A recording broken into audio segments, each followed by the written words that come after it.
2,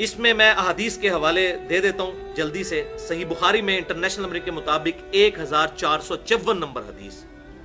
یہ ڈیٹیلڈ حدیث ہے تقریباً 2 صفحوں پر, اور تقریباً زکوٰۃ کے 80% مسائل اس صحیح بخاری کی حدیث سے ثابت ہوتے ہیں.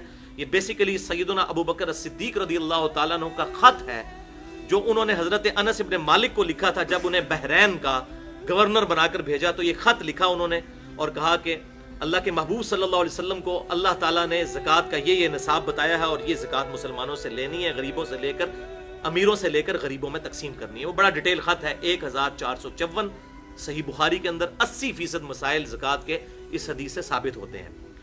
دوسری حدیث ہے 1459 صحیح بخاری میں ہی. صحیح بخاری میں 1483 اور 1499.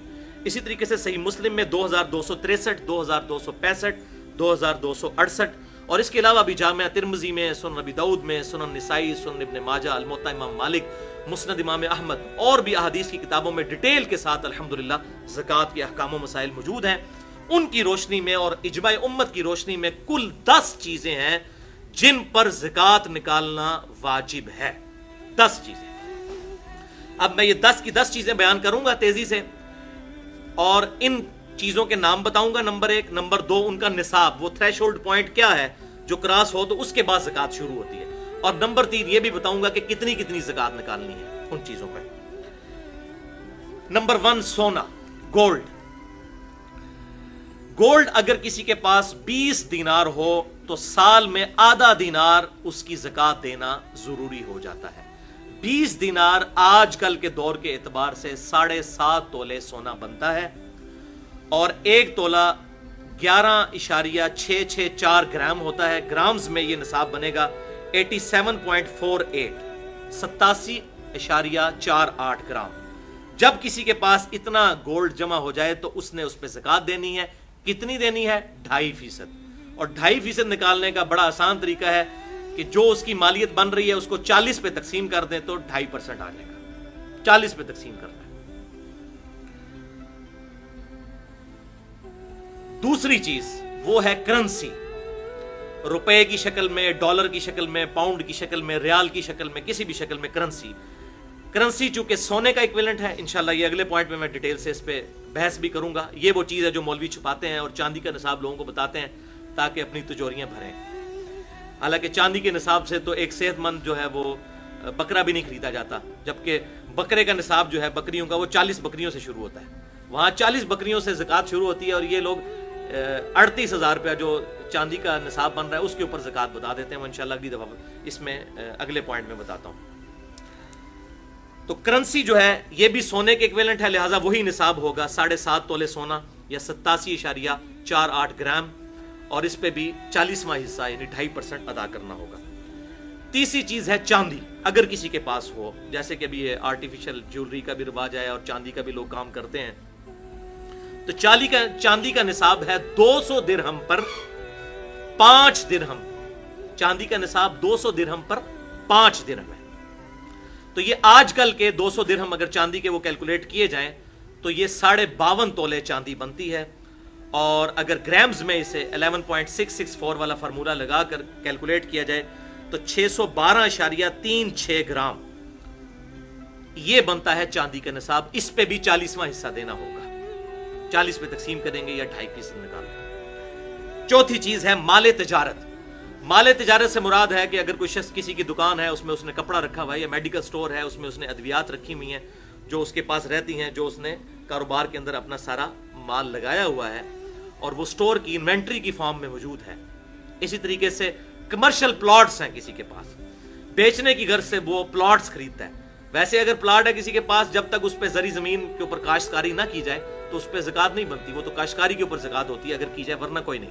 لیکن کمرشل پلاٹس بیچنے کی نیت سے جو لیے جاتے ہیں, چاہے پراپرٹی ڈیلر لے یا عام آدمی اپنی سیونگ کو یہ کر لے, چلاک بننے کی کوشش کرے کہ وہ سونے کی بجائے پلاٹ خرید لے اور کہ جی میرے پاس سونا تو نہیں, زکوٰۃ نہیں لگے گی, تو بھائی عقل آپ کی بھی نہیں کام کرتی کہ سیونگ کے اوپر زکوٰۃ ہے. اللہ تعالیٰ کو تو دھوکہ نہیں آپ دے سکتے, اپنے آپ کو دے سکتے ہیں. تو کمرشل پلاٹس جو انسان نے خریدے ہوئے ہیں سیونگ کے طور پہ, ان کی بھی کیلکولیشن پر سونے کا نصاب لگے گا. اور اسی طریقے سے دکان کے اندر جو مال ڈالا ہوا ہے اس پہ بھی 40واں حصہ زکوٰۃ دی جائے گی. 5ویں نمبر پہ ہے زمین کی پیداوار. چاہے وہ غلے کی فارم میں ہو، کھجور کی پھل کی فارم میں، تو اس پہ بھی زکوٰۃ ہے. اور اس کے لیے جو تھریش ہولڈ پوائنٹ ہے، نصاب ہے، وہ ہے 5 وسق. ایک وسق جو ہے وہ 60 سا کے برابر ہوتا ہے، اور ایک سا جو ہے وہ 4 مد کے برابر ہوتا ہے، اور ایک مد 600 گرام بنتے ہیں ہمارے زمانے کے. لہذا یہ پوری ملٹیپلیکیشن کرنے کے بعد 5 وسق جو ہیں وہ بنتے ہیں آج کل کے 720 کلو گرام. تو 720 کلو گرام جس کے پاس غلہ ہوگا تو اس پر اسے زکوٰۃ دینی ہوگی، لیکن غلے کی زکوٰۃ زیادہ ہے. وہ ہم نے جو زکوٰۃ سنی سونے کی، اس سے یہ 4 گنا ہے، 10% زکوٰۃ ہے. اور وہ اس صورت میں 10% ہے، اسے عشر بھی کہتے ہیں، کہ اگر زمین کی پیداوار کو جو پانی ہے وہ بارانی ہو، زمین اس کی یعنی نیچرل اریگیشن ہو، بارش کے ذریعے یا نہر کے ذریعے پانی اس کو لگتا ہو، جس پہ اس کا اپنا خرچہ کوئی نہ آتا ہو، تو پھر عشر دیں گے 10واں حصہ، 100 میں 10 روپے. تو یہ 720 جو ہے اس کو آپ ڈیوائیڈ کر لیں 10 کے اوپر، تو یہ 72 kg اس میں سے زکوٰۃ نکالنی ہوگی. اگر زمین جو ہے وہ کنویں کے ذریعے سیراب کی جاتی ہے، ظاہر ہے اس پہ بجلی کا بل بھی دینا پڑے گا، آپ خود بھی اس پہ خرچہ کر رہے ہیں، تو شریعت نے اس میں آسانی دی ہے کہ پھر آدھا عشر دینا ہوگا، یعنی پھر زکوٰۃ جو ہے وہ 5% رہ جائے گی. اس طرح 10%، اس طرح 5%. چھٹی چیز ہے شہد. شہد پہ بھی عشر ہے جس طرح کے غلے کے اوپر ہے، لیکن وہ اس کا تھریش ہولڈ پوائنٹ ہے 10 مشکیزے. اگر شہد ہو تو اس میں سے 1 مشکیزہ اللہ کی راہ میں خرچ کرنا ہوگا. یہ تو خیر مطلب یوزل اس طرح استعمال نہیں ہوتی ہیں آج کل چیزیں. 7ویں چیز ہے اونٹ. اونٹ کا نصاب جو ہے وہ صحیح بخاری اور مسلم کے اندر آیا ہے، اور بخاری کی اس ڈیٹیل حدیث میں 1454 نمبر کہ 5 سے کم اونٹوں کے اوپر زکوٰۃ نہیں ہے. 5 اونٹ جس کے پاس ہوں گے تو اس کی زکوٰۃ شروع ہو جائے گی. 5 سے لے کر 24 اونٹوں تک ایک ہی زکوٰۃ نکالنی ہوگی. اور وہ کیا نکالنی ہوگی؟ ایک بکری دینی ہوگی. نارمل بکری ایک، یہ زکوٰۃ بنے گی. لیکن جیسے ہی 25 اونٹ ہوں گے تو 25 سے لے کر 35 تک اگر یہ اونٹ پہنچ جاتے ہیں تو پھر آپ کو یہ 35 اونٹوں کے اوپر 1 سال کی اونٹنی جو ہے یہ زکوٰۃ کے طور پر نکالنی ہوگی. اور اس پہ بھی اجماع ہے کہ اس کے بدلے سونا یا کرنسی بھی دی جا سکتی ہے، اس کی ویلیو کیلکولیٹ کر کے. 8ویں چیز ہے گائے. اس طریقے سے 35 کے آگے بھی ڈیٹیل چلتی ہے سینکڑوں تک، تو اب ٹائم نہیں ہے چونکہ آج کل لوگوں کی ضرورت نہیں، لہذا میں اسے چھوڑ رہا ہوں. 8ویں چیز ہے گائے یا بھینس. بھینس بھی گائے کے حکم میں داخل ہے. میں نے اجماع کی حجیت مسئلہ نمبر 31 میں یہ چیز ثابت کی ہے کہ امت کا اجماع ہے کہ بھینس گائے کے حکم میں داخل ہوگی. 30 گائے جب ہو جائیں گی تو پھر زکوٰۃ سٹارٹ ہو جائے گی، اس سے پہلے زکوٰۃ کوئی نہیں. اور جس کے پاس 30 گائے ہوں تو 1 سال کا اس نے بچڑا گائے کا وہ زکوٰۃ میں دینا ہوگا. اور جس کے پاس 40 ہوں تو وہ پھر 2 سال کا بچڑا. اور اس طریقے سے پھر آگے ایکویشن چلتی ہے.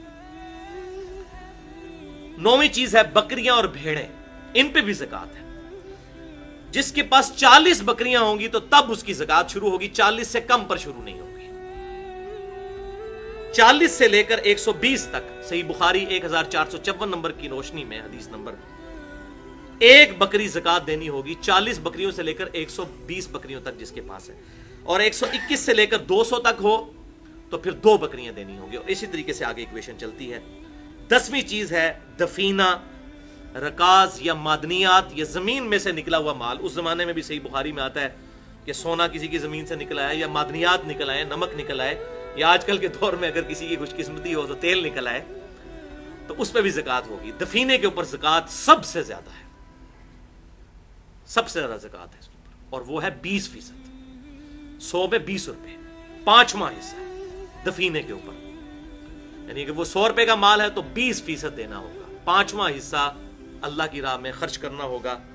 یعنی عشر سے بھی ڈبل ہو گیا. سب سے زیادہ زکوٰۃ جو ہے وہ دفینے کے اوپر ہے، معدنیات کے اوپر ہے. اگر کسی کی زمین سے کوئی ایسا خزانہ نکلا ہے تو یہ سب سے زیادہ زکوٰۃ اس کے اوپر. علمی پوائنٹ نمبر 3، یہ بڑا علمی پوائنٹ ہے، سمجھنے والا، اور وہ ہے بھائیو کرنسی نوٹ کا مسئلہ. یہ مشکل ترین ٹاپک ہے. کرنسی نوٹ ہے روپے کی شکل میں یا